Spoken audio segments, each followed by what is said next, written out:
بسم الله الرحمن الرحيم الحمد لله والصلاة والسلام على رسول الله وعلى آله وأصحابه أجمعين أما بعد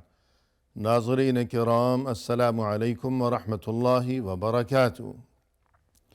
شرح الادب المفرد کے عنوان سے اس پروگرام کے ہمراہ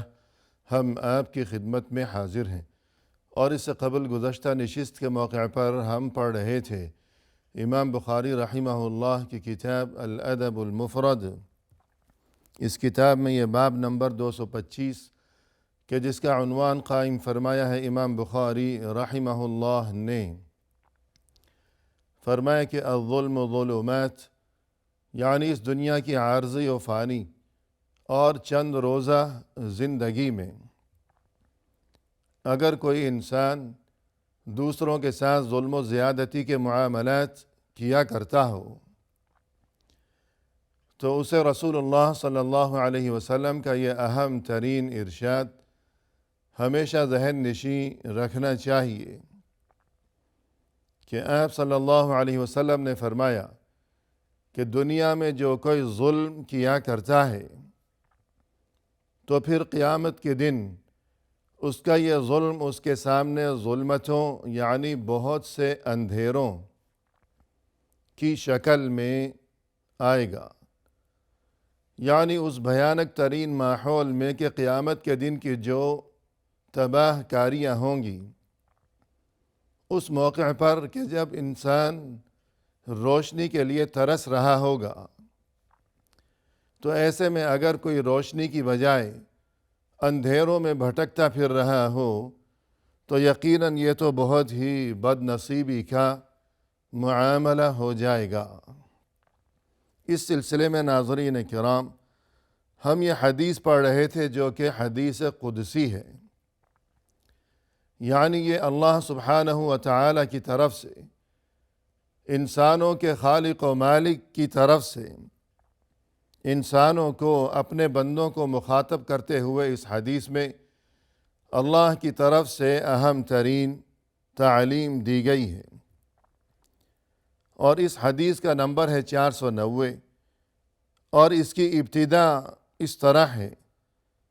فرمایا کہ یا عبادی انی قد حرمت الظلم علی نفسی وجعلته محرما بینکم فلا تظالموا، اے میرے بندو، میں نے ظلم کو خود اپنے آپ پر حرام قرار دے رکھا ہے، اور اس چیز کو یعنی ظلم کو تمہارے لیے بھی آپس میں ایک دوسرے پر حرام قرار دے رکھا ہے، لہذا تم آپس میں ایک دوسرے پر ظلم و زیادتی نہ کیا کرو۔ اور اس کے بعد فرمایا کہ یا عبادی انکم الذین تخطئون باللیل والنہار وانا اغفر الذنوب ولا ابالی فاستغفرونی اغفر لکم، اے میرے بندو، تم رات دن شب و روز گناہ کیا کرتے ہو اور میں گناہوں کو معاف کیا کرتا ہوں اور مجھے کچھ بھی فکر نہیں ہوتی، اس لیے تم مجھ سے معافی طلب کرتے رہا کرو تو میں تمہیں معاف کرتا ہی رہوں گا۔ یا عبادی کلکم ضال الا من ہدیتہ فاستہدونی اہدکم، اے میرے بندو، تم میں سے ہر کوئی گمراہ ہے سوائے اس کے کہ جسے میں ہدایت دوں، اس لیے تم مجھ سے ہدایت طلب کیا کرو تو میں تمہیں ہدایت سے نوازوں گا۔ یا عبادی کلکم جائع الا من اطعمت فاستطعمونی اطعمکم، اے میرے بندو، تم میں سے ہر کوئی بھوکا ہے سوائے اس کے کہ جسے میں کھانا کھلاؤں، اس لیے تم مجھ سے کھانا مانگا کرو یعنی رزق مانگا کرو، میں تمہیں رزق عطا کروں گا۔ یہاں تک حدیث کا جو حصہ ہے ناظرین کرام، اس بارے میں بہت ہی مفصل ترین گفتگو اس سے قبل کی جا چکی ہے۔ آگے ارشاد ہوا کہ یا عبادی کلکم عار الا من کسوت فَاسْتَكْسُونِي أَكْسُكُمْ، اے میرے بندو تم میں سے ہر کوئی عاری ہے، یعنی برہنہ، بے لباس، سوائے اس کے کہ جسے میں لباس مہیا کروں۔ اس لیے تم مجھ سے لباس مانگا کرو تو میں تمہیں لباس مہیا کروں گا۔ یعنی ہر انسان کی کیفیت یہی ہے کہ دنیا میں جب انسان آتا ہے، جب کسی بھی انسان کی پیدائش ہوا کرتی ہے، اس وقت انسان برہنہ یعنی ننگا بدن ہوا کرتا ہے اس کا، کہ کوئی اسے لباس میسر نہیں ہے، بعد میں اس کے لیے لباس کا انتظام کیا جاتا ہے۔ تو اسی حقیقت کی جانب اشارہ کرتے ہوئے اللہ کی طرف سے ہمیں یہ بات یاد دلائی گئی ہے کہ لباس کے معاملے میں بھی ہمیں اور ہر انسان کو گویا در حقیقت اللہ کی محتاجی ہے، کہ انسان جب اس دنیا میں آیا تو وہ بے لباس تھا۔ تو اب یہ کہ اللہ نے انسان کو جو عقل عطا کی ہے، تو اس عقل کے ذریعے اللہ کی پیدا فرمودہ چیزوں کو استعمال کرتے ہوئے مخصوص طریقوں سے ان میں تبدیلیاں اور کارروائیاں کرتے ہوئے انسان اپنے لیے لباس کا انتظام کیا کرتا ہے۔ تو اس لیے فرمایا کہ مجھ سے لباس کا سوال کرو، میں تمہیں لباس مہیا کروں گا۔ اور یہاں پہلی بات تو یہ ہے ناظرین کرام کہ اس سے قبل اس حدیث میں اللہ کی طرف سے اپنے بندوں کو یہ حکم دیا گیا کہ تم اللہ سے مغفرت کے طلبگار بنے رہا کرو، کہ گناہوں سے جو مغفرت ہے اور گناہوں سے صفائی اور پاکیزگی کا جو معاملہ ہے، تو یہ انسان کے لیے حقیقی خوبصورتی کا معاملہ ہے، کہ روحانی خوبصورتی اور اس کے بعد یہ جسمانی خوبصورتی اور یہ زیب و زینت اور یہ لباس کا معاملہ، تو اس سے زیادہ اہمیت ہے اس خوبصورتی اور اس حسن و جمال اور اس زیب و زینت کی کہ جو اندر کی زیب و زینت ہے۔ لہذا پہلے حکم یہ دیا گیا کہ تم مجھ سے معافی طلب کرتے رہا کرو، اور اسی طرح یہ حکم بھی دیا گیا کہ تم مجھ سے ہدایت طلب کرتے رہا کرو۔ تو انسان کے لیے ہدایت کی جو ضرورت ہے اور اللہ کی طرف سے اسے معافی کی جو ضرورت ہے، وہ کھانے اور لباس کی ضرورت سے زیادہ ہے۔ اسی لیے پہلے ہدایت کا تذکرہ کیا گیا اور اس کے بعد کھانے کا اور اس کے بعد لباس کا تذکرہ کیا گیا اس حدیث میں۔ تو حقیقت یہ ہے کہ انسان کے لیے یہ جو لباس ہے، جیسا کہ قرآن کریم میں اس کی 2 حکمتیں ذکر کی گئی ہیں۔ فرمایا کہ یا بنی آدم قد انزلنا علیکم لباسا یواری سوآتکم وریشا۔ پہلی حکمت تو یہ ہے کہ اے بنی آدم، ہم نے تمہارے لیے لباس کا انتظام کیا، یواری سوآتکم، کہ یہ لباس تمہارے لیے ستر پوشی کا کام دیا کرتا ہے، کہ برہنہ انسان ظاہر ہے کہ وہ کوئی اچھی بات نہیں ہے، کہ انسان کو اللہ نے تمام مخلوقات کے مقابلے میں خاص شرف اور اعزاز اور مقام اور رتبے سے نوازا ہے۔ لہذا انسان کے لیے ضروری ہے کہ وہ برہنہ اور یہ کہ ننگے بدن اور بے لباس زندگی بسر کرنے کی بجائے باقی تمام مخلوقات کے برعکس انسان کو چاہیے کہ وہ لباس زیب تن کیا کرے، تاکہ یہ لباس اس کے لیے ستر پوشی کا کام دے سکے، کہ اپنے جسم کو ڈھانپے اور ستر پوشی کا راستہ اختیار کیا کرے، نہ کہ عریانی و برہنگی کا راستہ۔ تو ایک حکمت یہ ہو گئی یعنی ستر پوشی، اور دوسری حکمت یہ کہ وَرِیشًا، ریش بنایا ہے اللہ نے لباس کو انسان کے لیے۔ ریش کے لفظی معنی ہے بال، یا اسی طرح پر، کہ جیسے کوئی پرندہ ہوا کرتا ہے اس کے ریش ہوا کرتے ہیں، یعنی بال و پر، کہ پرندے کے لیے اس کے جو بال ہیں اور اس کے جو پر ہیں وہ خوبصورتی کا انتظام ہے قدرت کی طرف سے۔ کہ فرض کیجئے کہ پرندہ جب چھوٹا ہوا کرتا ہے، چھوٹا بچہ، مثلا چڑیا کا چھوٹا بچہ، تو جب تک اس کے پر نہیں اگتے، اس کے جسم پر بال نہیں اگتے، تو وہ عجیب سا لگتا ہے، اس کا منظر وہ خوبصورت نہیں لگتا، اچھا نہیں لگتا۔ لیکن وقت کے ساتھ ساتھ جب اس کے جسم پر یہ پر اور یہ بال اگنے لگتے ہیں تو وہ خوبصورت نظر آنے لگتا ہے ان بال و پر کی وجہ سے۔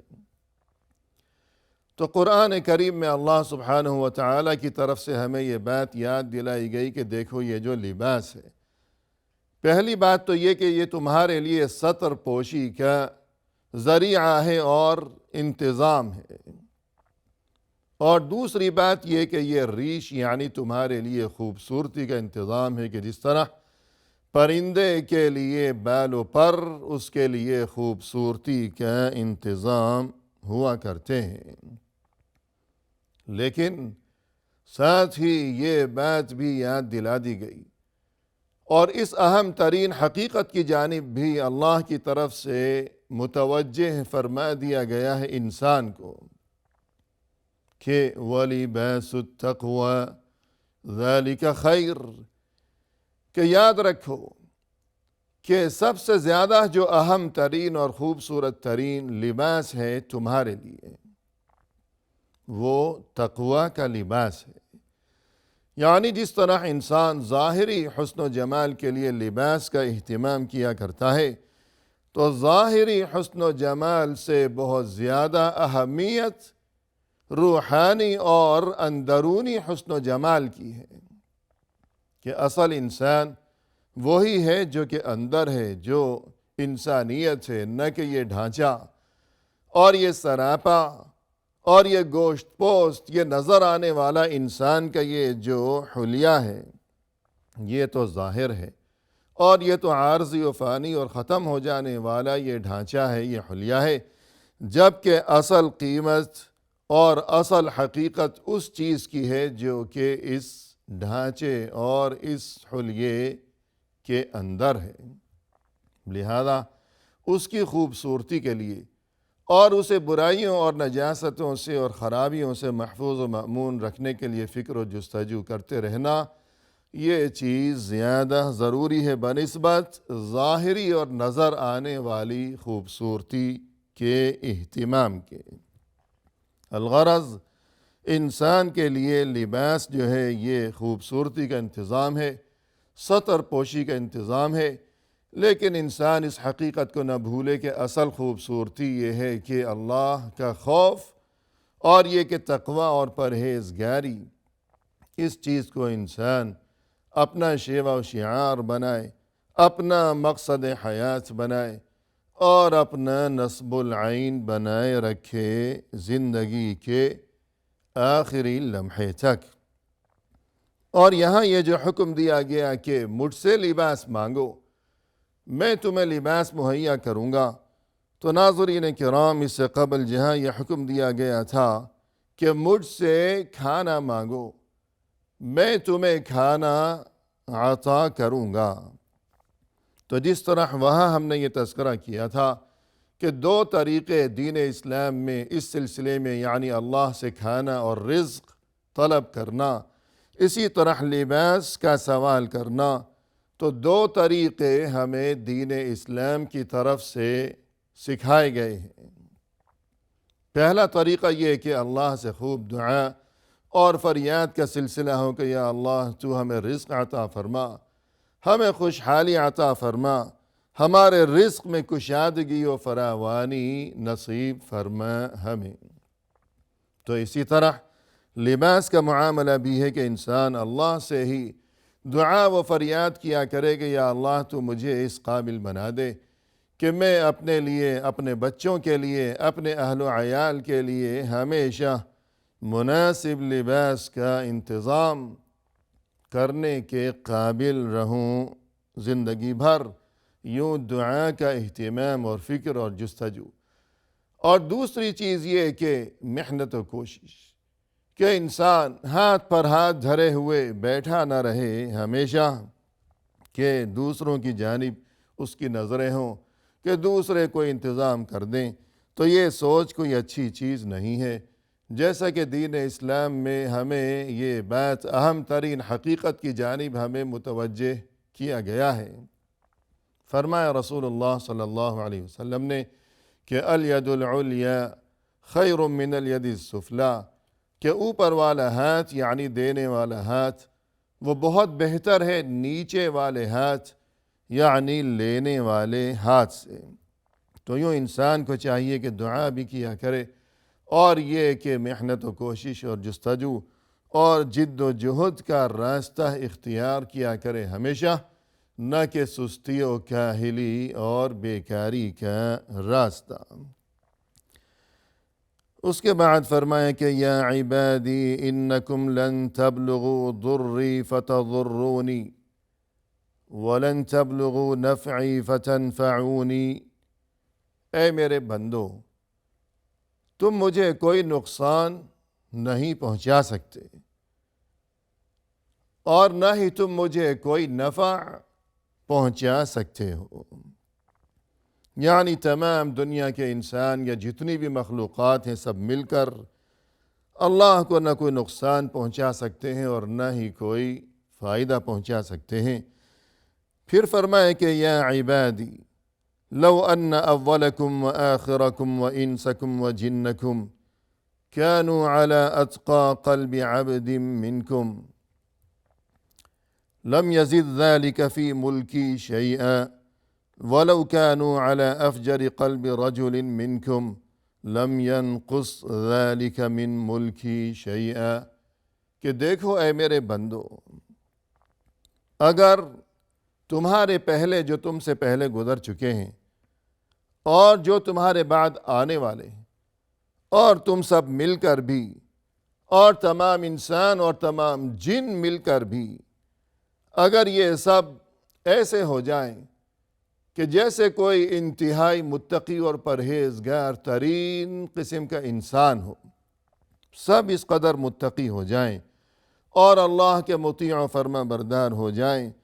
تو اس سے اللہ کا کوئی فائدہ نہیں ہے۔ اور اگر یہ سب کے سب اتنے برے ہو جائیں کہ جتنا برا سب سے برا کوئی بھی ہو سکتا ہے، تو اس سے اللہ کا کوئی نقصان نہیں ہے۔ الغرض اللہ کو اپنے بندوں کی کوئی محتاجی نہیں ہے، بلکہ سبھی کو اللہ کی محتاجی ہے۔ کوئی اچھا کام کرتا ہے تو اپنے فائدے کے لیے، کوئی برا کام کرتا ہے تو اس کا اپنا نقصان ہے۔ الغرض سبھی اللہ کے محتاج ہیں، لیکن اللہ کسی کا محتاج نہیں ہے۔ اس کے باوجود وہ سبھی کو رزق عطا فرماتا ہے اور یہ کہ نعمتوں سے نوازا کرتا ہے۔ یہ حدیث باقی ہے، انشاءاللہ آئندہ ملاقات کے موقع پر حدیث کا بقیہ حصہ لیے ہوئے ہم حاضر خدمت ہوں گے۔ وآخر دعوانا ان الحمد للہ رب العالمین۔